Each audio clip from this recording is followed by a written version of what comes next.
Despite a great effort, the Braves fall short at March Madness, but we are not done yet. We are joined by a special guest today, that and much more tonight on Braves Talk.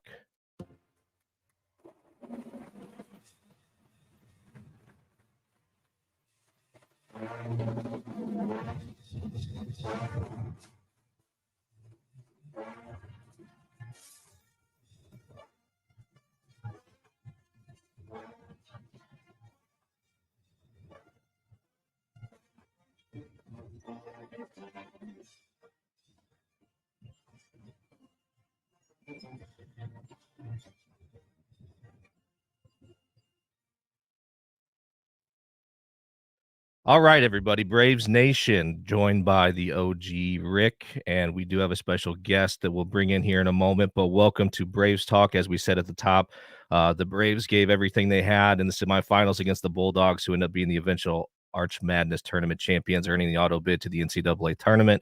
As you can see, we are absent. The Iceman tonight had some family conflicts he had to tend to, so bear with me as we go through this. The production might be a little different than you're used to, as you noticed by the intro song, but I'm sure you Bradley fans can appreciate a little swing march. But first, Dad, how you doing tonight, and how you feeling about the Braves?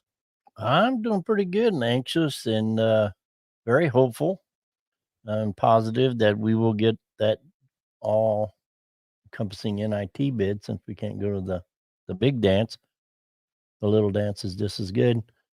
So, but other than that, feeling great. Yeah, so we'll definitely get to that as we get moving here. But Bradley fans, I'm sure this gentleman is no stranger to you. You have seen him on X, and we have a Bradley alum, Bradley Superfan, Bobby Hack. Bobby, thanks for joining us. How you doing? Good, guys. Yeah, thanks for having me. I'm doing great. Obviously, a little disappointed over the past weekend, although it was always fun. The guys were competitive, but yeah, NIT, I'll take it. From when I was in school, it's a lot. It's a Yeah, lot. I mean, that's one thing I think we tend to take for granted right now. The last 5 or 6 years have been outstanding to as a Bradley fan, and I'm sure that, some people have hopped on the bandwagon along the way, which is great. The more the merrier.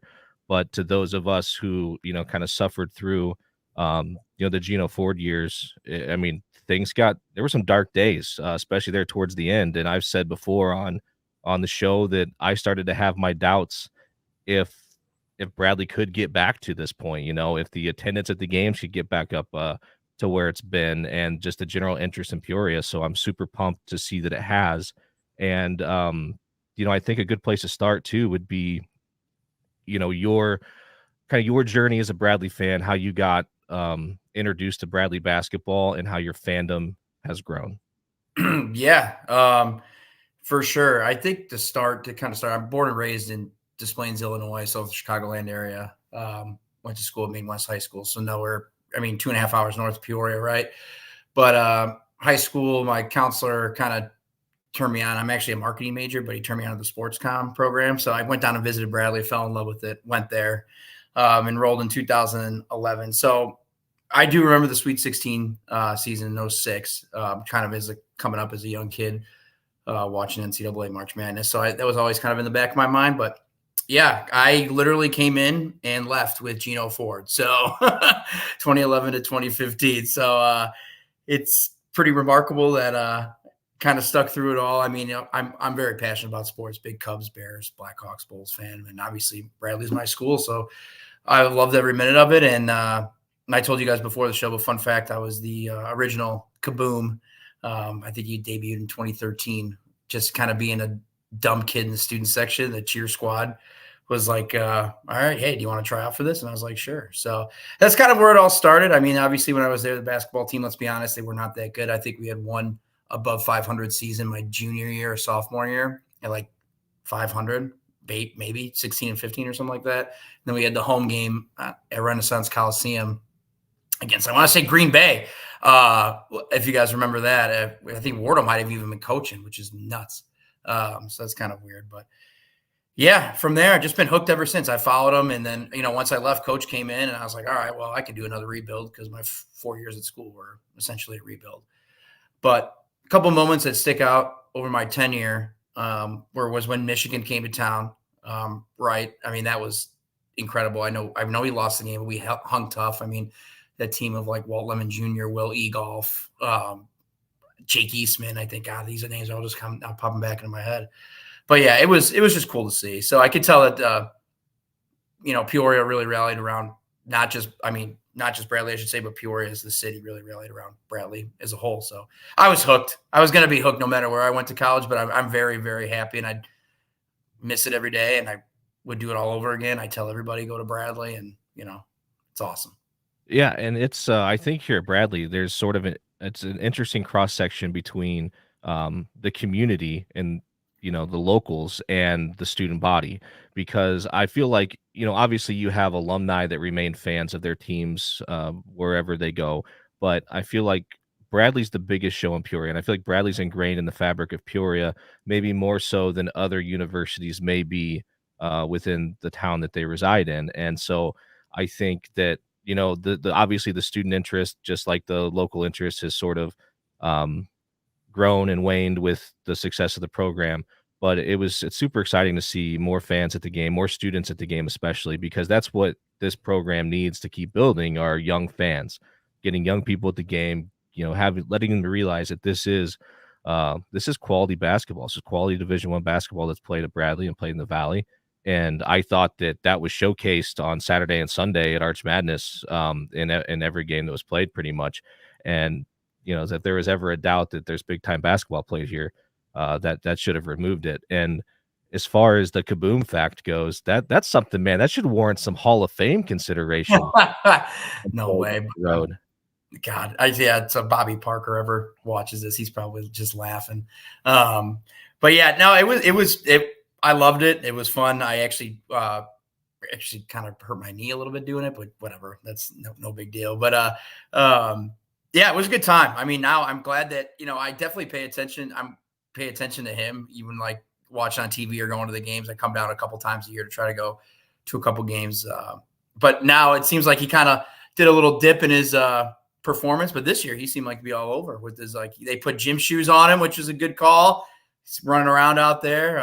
Twitter seemed to be a little bit more, X seemed to be a little bit more active. But yeah, I had some good times. I actually, really quick, fun story, as Kaboom, I went, if you guys remember, Walt Lemon Jr. was in that college dunk contest.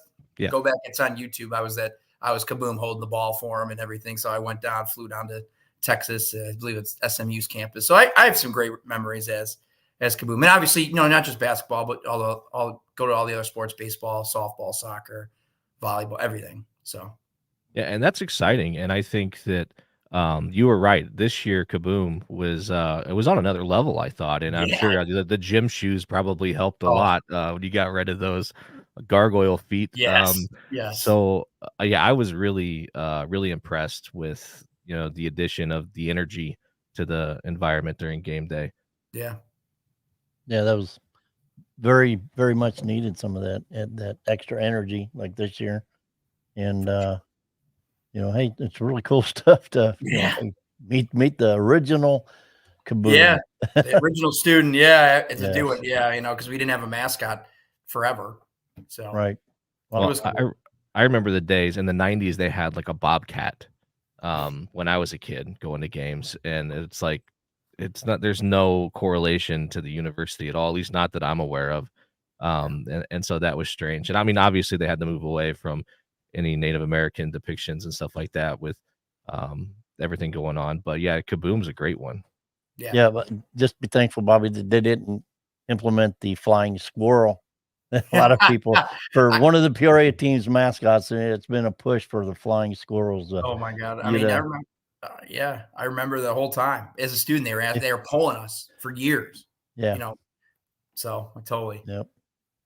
Yep. Awesome. So, you looked like you were at Arch Madness in St. Louis for the entirety of the tournament, right? Yep. And so it seemed like it was a great experience. I did see that you got to participate in like one of the timeout shooting contests. Yeah. Another thing I loved about that, right? It wasn't the Evansville and ISU game, right? Yep. So I believe, and you had the Evansville shirt on to troll our friends down the road in normal, and you made all three, right? Yeah. I won. I didn't make all three in a row, but I made all three. I think I was like 3 for 4, 3 for 5. I was having a lot of fun during the day, as you can imagine. So when that game rolled around, I bought that shirt on Amazon. My cousin is a huge Evansville Aces fan, so I bought that shirt for him, and I brought it down to St. Louis once I was going to wear it during the Evansville game no matter what. But when they were playing Illinois State, I was like, okay, this is like perfect. So I had my Bradley hat on and my Evansville t-shirt on to troll them.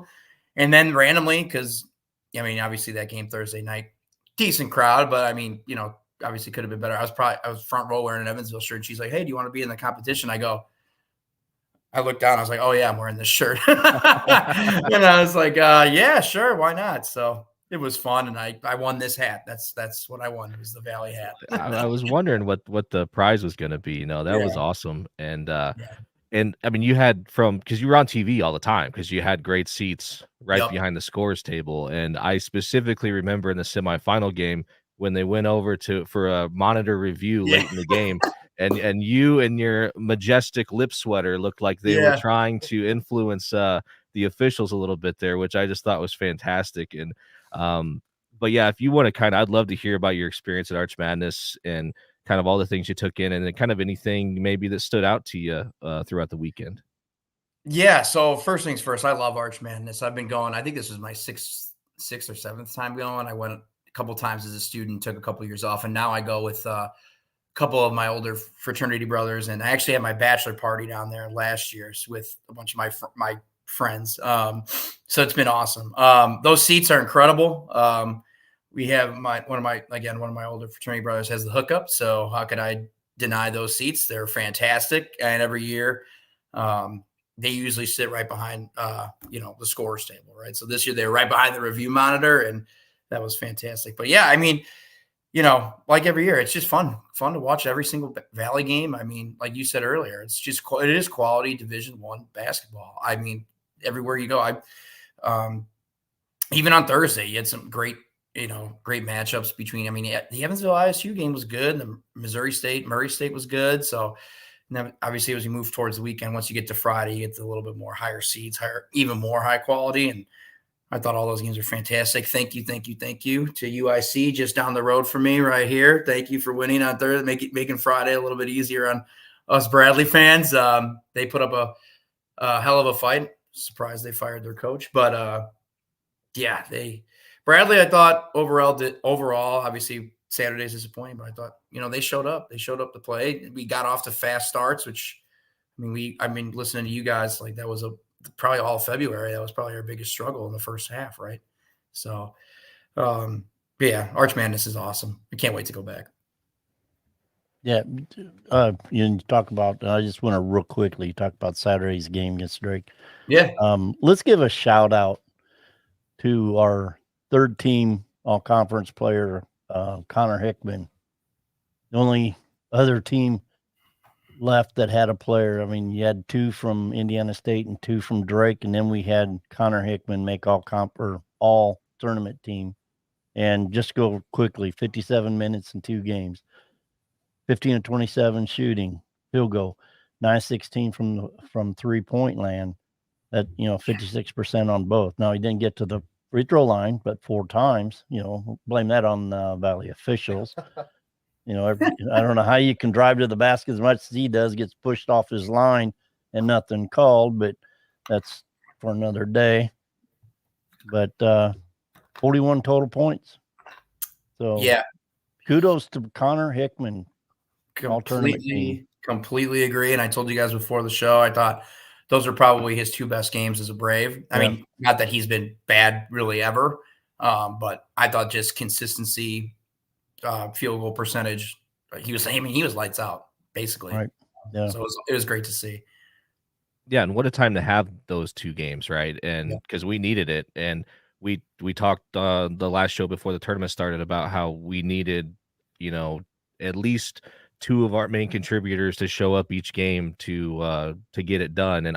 And I could say that I really think that even in the Drake game where we came up short, I don't know that we could have played much better than we played. And I know that there were some mistakes, and especially, there at the end of the game, but we held their 2 top scorers, their 2 best players, I'll say. I don't know necessarily top scorers, 2 best players at 21 points.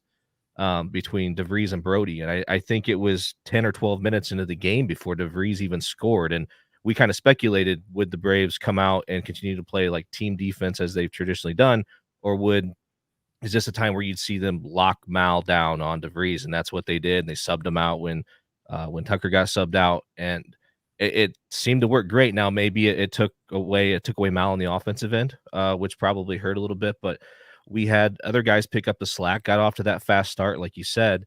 And, I guess maybe the difference, if you want to just generalize it, is, letting them go on that run to get back in the game before the end of the first half. And from there, it was just a battle the rest of the way.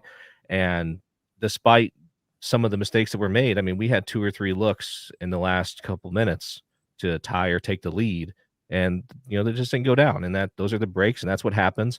I don't I don't have a problem saying that the better team won that day. I mean, Drake's really, really good, and we went out and gave it everything we had, and I thought there's nothing to hang your head about as a fan or as a player about that game, other than the fact that we came up short of the goal, right, to win an Arch Madness championship and get to the NCAA tournament.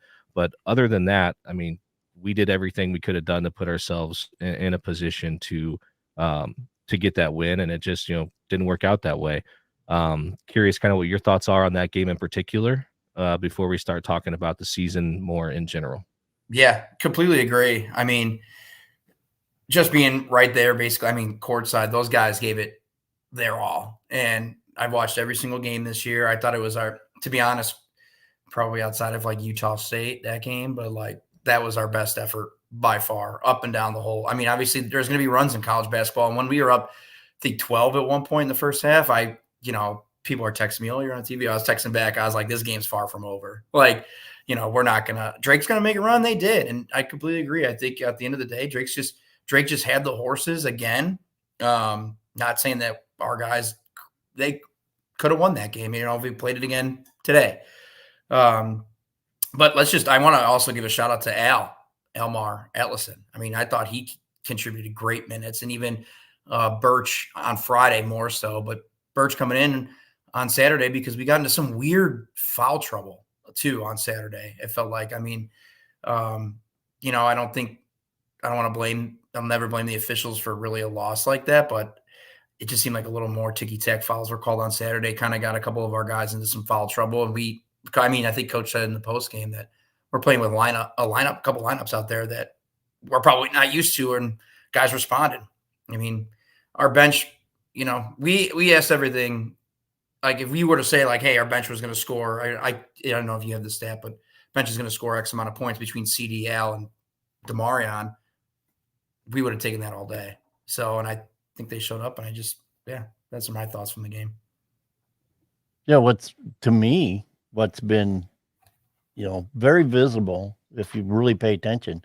And one thing with the Wardle coach team is defense, the progress that both Al and Demarion Birch, accomplished through the year from when they first came in and we saw them to now. I even mentioned to Brad, about Birch. I mean, there was a time it seemed like most of the season he was just getting burnt, on someone driving to the basket, just getting blown right by. Yeah. And this weekend, both games, I mean, it was like a very conscious effort on his part to not let that happen. I mean, his footwork was so much better, got more in front of the guy driving to the hoop, and basically changed that guy's course without fouling. And I thought that was such a a very telling sign in the progress that he has made. And Atlison the same way. I think so much with Atlison that it may have affected his shooting a little, but he can get that back. I expect him next year to come in and, hopefully we have everybody come back, but that's a story for another day as well. Yeah. But, because we'll be right back in it. If everybody comes back, there's no question with who we've already got committed to come in, and then speculation on who will.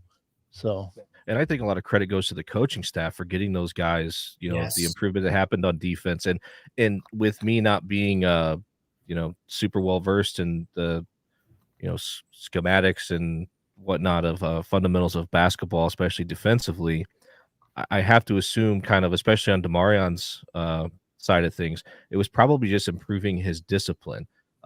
He in high school, I imagine he was probably able to get in people's face and disrupt them and create turnovers. And here, these guys, they're better, and he had to learn how to play a little bit more disciplined on defense and not probably overreact to different moves and ball fakes and things of that sort. And it seemed like he really improved at that. And I do think early in the season too, he'd make a mistake on the offensive end and try to make up for it on the defensive end, and would lead to fouls and things like that. Just him trying to, do a little too much sometimes. And credit to those guys, and especially Al. I mean, against some of these bigs in the valley, like the Brodies of the world, and these guys, for him to get in there and just give the effort says a lot about the kind of guy he is, being physically outmatched most nights, against some of these dudes. So no, credit to those guys for sure. And you couldn't ask more out of the bench than what we got over the weekend, and so we're definitely happy about that. But Arch Madness is behind us. And, like we said at the beginning, Drake won the tournament, got the auto bid, knocking off Indiana State. And, at the beginning of that game early on, I was really kind of, I don't know, kicking myself about losing the game on Saturday. Because I'm like, man, Indiana State is right for the pick in the day. They're gassed, whatever, because Drake, got out to a fast start, and it looked like maybe the trees didn't have anything left. And I was like, gosh, if we could have got here, man, we could have done the same thing to them.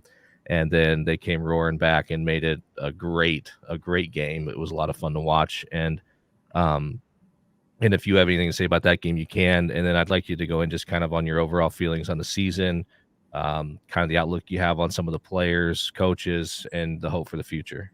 Yeah, for sure.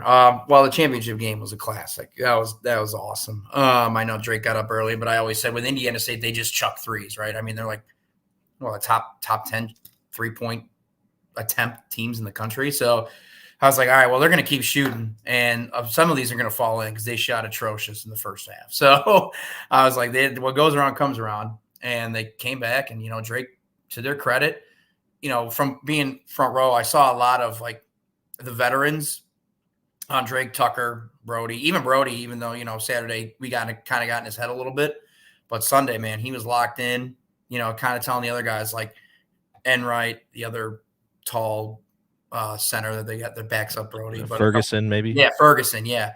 Just like, hey guys, let's just calm down. They're going to make a lot of just like, hey, let's calm down. Let's be smart with the ball. And I was like, wow, that's veteran leadership. I was like, I think Drake's going to, I think when Indiana State tied even too, but I was like, I think Drake's going to pull it out just because of that. So yeah, those were my thoughts on that game. And it better be 2-bid Valley. I don't see how you leave Indiana State out. I really don't. No, I don't either. And I know that necessarily you can't sit there and say that, because people talk about, turn your phone off, man. People talk about the schedule, right? Their non-con schedule. Oh man, they went to Arkansas, they went to Michigan State, or maybe it was Alabama, not Arkansas. I don't know if they. And anyhow, and they played without Avila in one of their games, and they were still competitive. But the thing is like you can't get a home game against these guys at the Valley level. They won't come play you. They don't even want to play you at their place most of the time.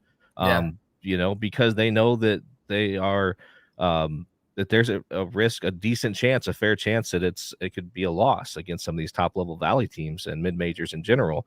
And so I don't know how you can. I mean, they did everything that I thought they needed to do to set their schedule up, and then just their performance throughout the season. And the Valley was the 9th ranked conference throughout the year. And, you could say, well, there's a lack of quad 1 wins. Their only quad 1 win was in Peoria against Bradley. But beyond that, it's a really good basketball team. And they kind of like team, they kind of hacked the net, right? They realized, this is what moves the metric. They did those things at a high level. And I guess maybe the Valley could hopefully the Valley doesn't set the next record of having the highest ranked team in whatever the NCAA's chosen metric is that gets left out, because that'd be really unfortunate, because I think that both Indiana State and Drake can win some ball games in the tournament. There's no doubt about that.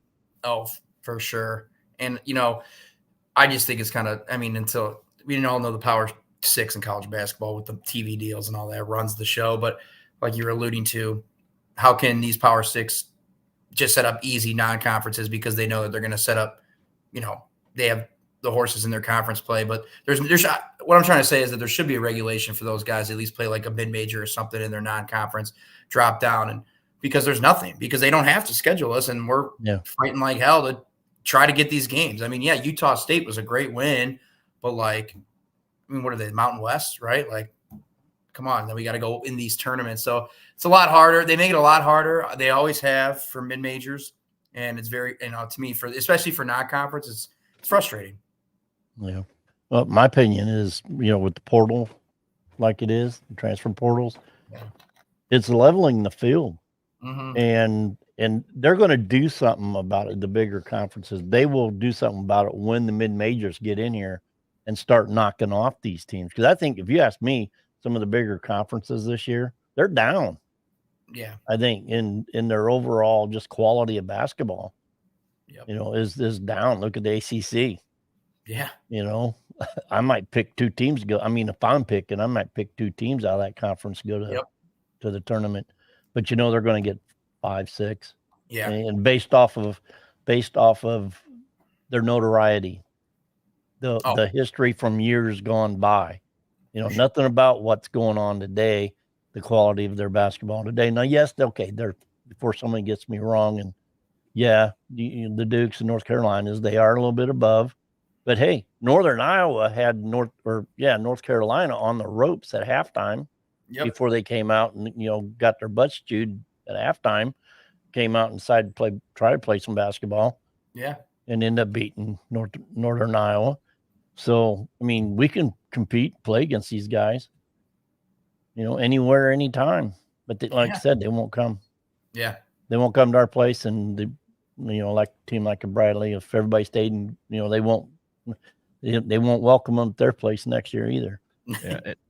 And it seems like the only chance you get most of the time is those non-exempt tournaments. You hope you catch one of those teams in the field at one of those places.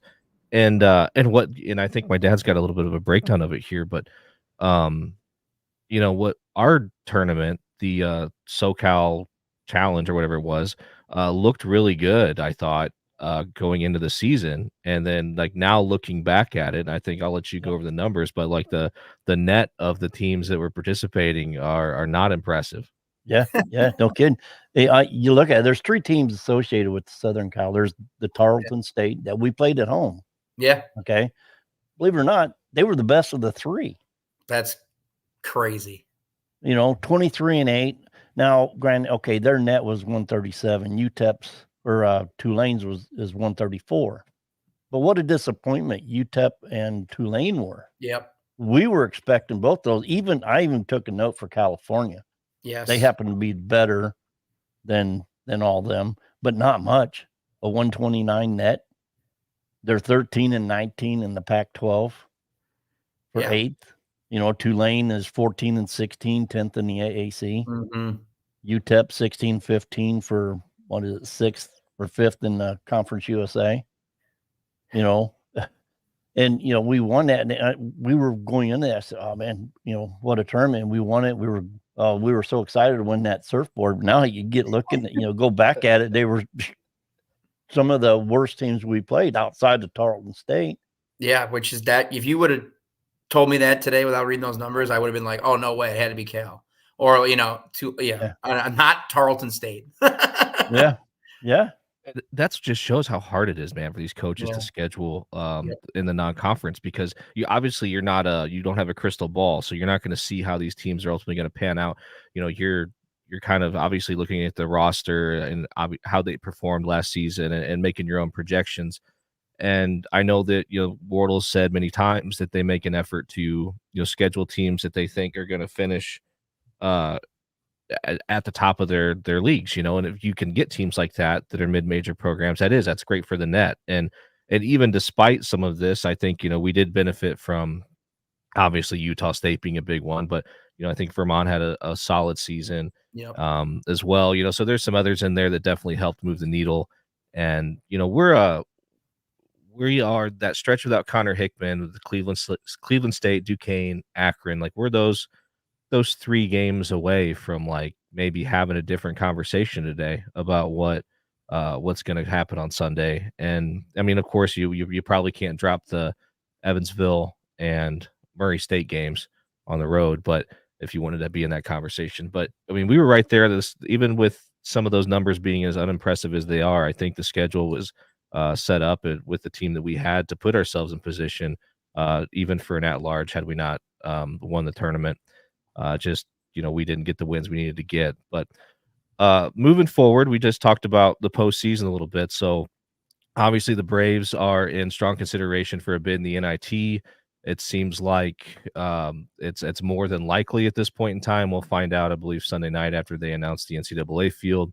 And it seems the most recent thing I saw from, I believe, Tony Seghetti did a little digging into this, and it looks like a lot of outlets are projecting the Braves heading to Iowa City to take on the Hawkeyes in the first round of the NIT.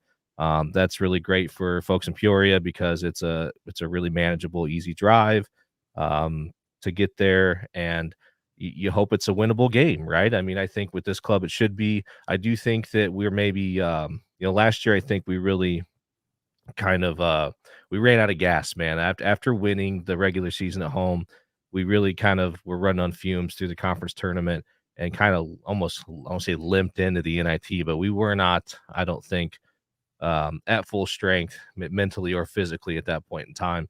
And so I'm hopeful that maybe we see a little different approach this time around, which I think we will.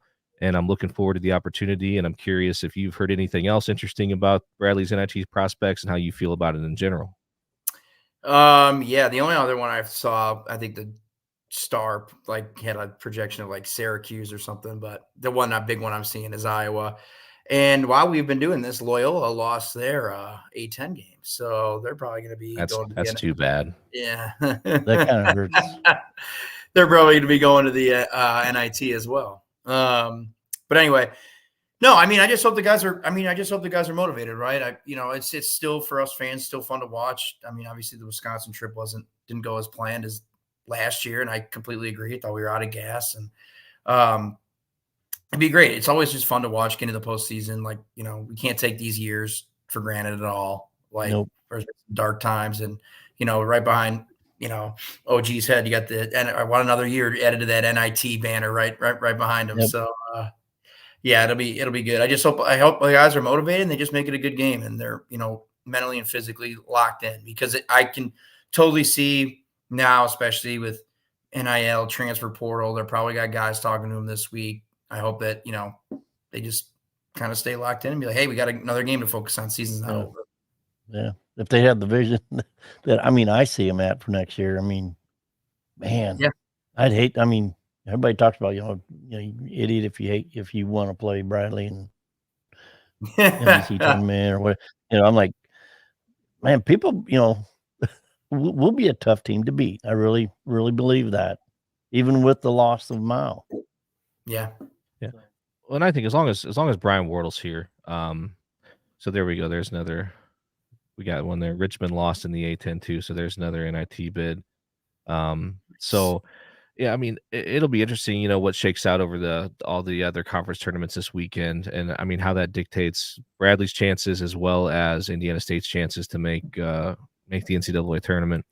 And I think another interesting thing when it comes to the NIT is you never know how locked in that Power 5, Power 6 team's going to be, if they even want to be there. Now, maybe that's part of the reason they made some of the changes they made to the NIT format, is because now you're going to see a lot more big time names, at least recognizable. Doesn't necessarily mean they're good at basketball, but at least recognizable brands in the NIT, because you're going to get the 2 highest ranked teams from the Power 6 that aren't in the NCAA tournament guaranteed, as opposed to getting these regular season champs getting the auto bid. So maybe playing more recognizable teams or whatever, it helps keep people locked in a little more, which just seems silly. You think if you're a competitor, you think you just want to compete, man. And if you have a chance to win a championship of any kind, you'd hope you're motivated to do that. So I'm excited for the Braves to have the opportunity. And I do think that as long as Brian Wardle's here, man, like even if we have some roster turnover, which I'm sure we will to some degree, you got to feel good about where the program's headed. I think the culture and the system is in place. And even if, he gets an opportunity elsewhere and moves on at some point in time, he would certainly be leaving the program in a much better place than he found it. And that's all you could ask of a coach in that situation. So feeling good about the Braves moving forward. And there is something I want to share, and I know he's in the chat. I don't know if he's still in here, but Dave, Dave Weebler. Dave, if I'm pronouncing your last name incorrectly, I apologize.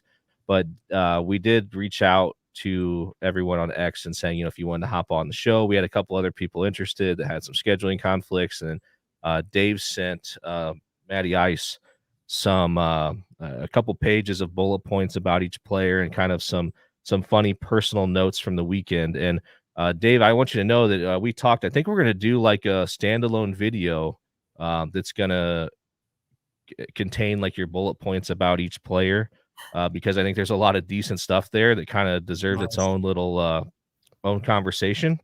But I do want to, I am going to talk about your kind of overall summary and then your funny stories from the weekend at Arch Madness. So you did say that watching the culture and leadership on this team, they hold themselves to a very high standard, top to bottom. The team staff, Brian Wardle, Jimmy Foster, Mike Bargan, Mike Black, Pat Altoff, Chris Braun, Daryl Brown, or DB Cinco, as you call him, creating a culture that lays the groundwork to make these guys respectful, mature, and good overall people, and also ballers. And I couldn't agree more. And that's really when you're in the, especially, obviously at the pro level, things change a lot. And with the NIL, the college landscape's changing. But I think when you are dealing with young people who are not professionals, whether it's college level, high school level, or below, your first task is to produce good human beings and to instill those traits, those character traits that are going to make you successful in life. Because there's no guarantee, at that point in time that you're going to go pro and make a living playing whatever sport it is, but you're going to be a father someday, most likely, and a husband someday, most likely. And to do those things well, they require certain traits and qualities. And I think that you kind of have a responsibility as a coach to help instill and build those things and lead by example. And I think that our coaching staff does that as well as anybody. And that's something, no matter what happens on the floor, that's something I think all of us as fans can be extremely proud of when it comes to Bradley basketball. For sure. Yeah. He holds players accountable every year. They don't buy into the culture in that type of way. Right. I mean, yeah, the graphic, we don't like that red graphic that comes up. This person's been dismissed or decided to leave. So they don't just talk it. They hold people accountable, which is awesome. Yeah. It makes people uncomfortable sometimes, I think. And there's certainly people out there that have been critical of it at times, but you can't argue with the results, and not just the results on the floor, but by all accounts, from what you see, and I understand that maybe what you see doesn't always paint the full picture, but from the public perception of a lot of these guys and kind of stories I've heard from people that are a little closer to the program and things like that, these guys are great people that really care about each other. And there's not, you don't have sort of the prima donna ego maniacs that maybe you see at some other schools, I guess. And, and that's a credit to the culture that the staff has built. And you know what, if that leads to maybe a few guys deciding this isn't a good fit for them, then so be it. Because more often than not, if you don't have the necessary character traits, you're gonna cause more problems than you're gonna solve over the long run. And so the sooner you can remove that problem, the better, probably in most cases. So Dave's got some personal accolades of the season, and I do want to go through them here real quick. So one was not passing out while yelling at games, which is definitely an accomplishment. You traveled to Akron twice for Illinois State the first time, and then the Bradley game. After the Vermont game, it felt like we were unbeatable. Peoria's on fire when these guys are winning, and that's absolutely true. And I know that feeling. I felt like there were several moments this year where you kind of got that feeling after a game. knowing we beat a good opponent and we played well, and just being able to see the potential for this team to be really special. And that's still not over yet. There's still potential for this team to go on a great run in the NIT. And so I think that's a great point. And then you had your personal embarrassments of the season, and that is that you got so drunk that you asked Almar what language that they speak in Iceland. So, and then it's Icelandic, jackass, you put. And then moving on, you another one you put, not getting kicked out of a single arena this season, which is an accomplishment. I don't know if that's been something that you've struggled with in the past or not. Perhaps at some point you can elaborate. And then not leaving a fallen soldier behind at Ballpark Village, which is commendable. So we appreciate that on behalf of this soldier that may have been left behind without you. So you wish Malavai, Leons, Darius, Hannah, Connor, Linky, Gonar, Billu the absolute best future. Peoria will always have a spot for you. Couldn't agree more. And the sun is setting on the second consecutive 22-win season. Overall, so many moments this year that made it special. It's one of those seasons that I didn't want to end. We are probable to get an NIT game, and I pray it's within proximity for me to go. Nowhere I'd rather be than supporting these guys, this team, and this school. Now let's go win the NIT. Charge on, Bradley. Great words from Dave. And like I said, he had a lot of really good words and points about each player that I think, like I said, I think we're going to put those in like a standalone video to go through it. And maybe, Dave, we even get you to come on here and go over them yourself at some point in time here over the next couple of weeks. But yeah, those are great points, Dave. And I think that most Bradley fans would agree with all those sentiments, and definitely a lot of positivity looking forward into the postseason and into the future. Yeah, definitely. When you take the emotion and step back out of it and just look around and look what it's been for the last 7 years, it's been fantastic. Absolutely fantastic. So that was awesome. Yeah, no, that was great. And thank you for that. And again, I encourage any of you at any point in time, if you've got thoughts, you can send them to the number that's at the bottom of the screen, 703-718-6314. You have the ability to leave a voicemail, or you can send text messages or whatever you need to do. You can email the show. And of course, I don't have the fancy banner behind me, but it's the Matty Ice Media Network on X, Iceman and Coach, TikTok, INC Sports, Facebook, INC Sports. And then, of course, the Matty Ice Media Network, where you guys can find shows. There's a show there called Political Football, which is some guys that talk a lot of NFL. And then Matty Ice obviously does his Fire Footwear show for those of you who are in the sneaker world, which is really interesting. So before we go, Dad, you got any thoughts you want to leave us with before we let Bobby go on his way? No, I mean, outside of just anticipating where we're going to play in the NIT and when.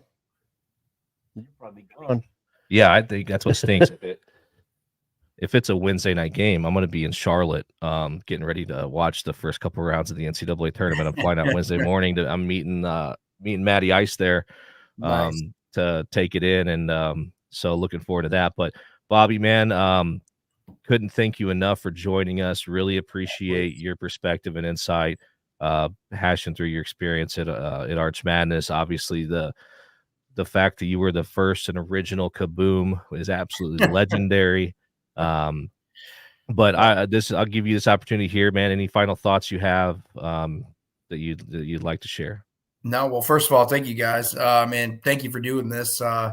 Glad that gives us something else to listen to that's kind of solely Bradley, and so yeah, really appreciate you guys putting this together. I know it kind of started late, but I'm excited for its future, and you gotta for sure have a listener. So, but no, thanks for having me on, and willing to come on anytime or whatever you guys decide. But in regards to Bradley basketball, love it.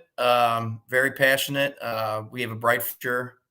Always stay positive. As Brian Wardle's got this thing going in the right direction. Hopefully he sticks around for a long time.